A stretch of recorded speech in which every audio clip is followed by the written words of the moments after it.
In the gravitation, we have next topic is derivation of Kepler's law, Kepler's third law.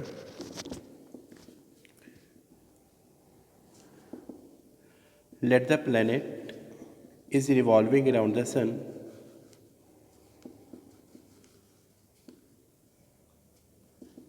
at a distance smaller from the center of the sun.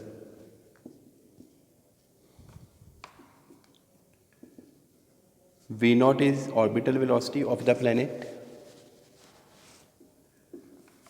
Now, time period t is equal to distance upon velocity.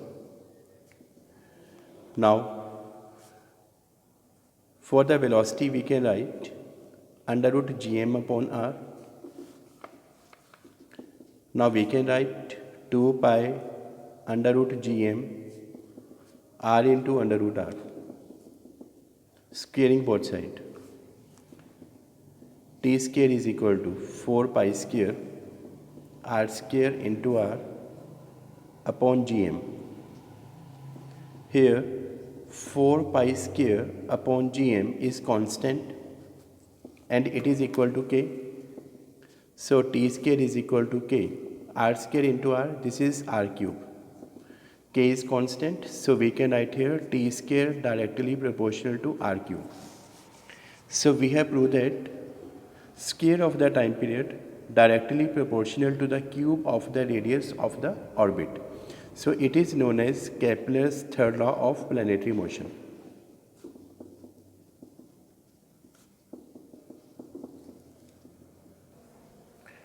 Now the next topic is derivation of Newton's law of gravitation using Kepler's law. If the planet is revolving around the earth, then it requires centripetal force, and we know F is equal to mr into omega square. M is mass of the planet, r is radius of the orbit, omega is angular velocity. We know omega is equal to 2 pi upon capital T. So we can write F is equal to mr, put the value of omega, which is 2 pi upon T whole square. F is equal to m into r. This is 4 pi square upon T square. Now, according to Kepler's third law, we can write T square is equal to k into r cube. So we can write F is equal to mr 4 pi square upon k into r cube. F is equal to m, we can write 4 pi square k upon r square. Now we can write here F is equal to 4 pi square upon k m upon r square. 4 pi square upon k is constant. So we can write here F directly proportional to m by r square.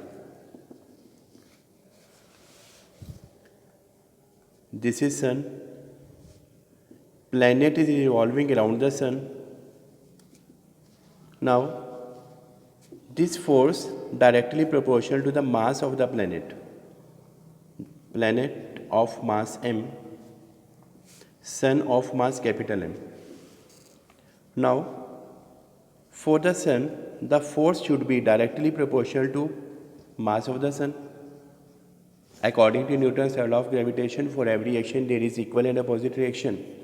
If the sun is exerting force on the planet, then planet should exert force on the sun also. So F proportional to capital M. This is equation number first. Equation number second. Combine first and second. We get mm upon r square, or we can write F is equal to capital G mm upon r square. This is the required expression for the Newton's law of gravitation.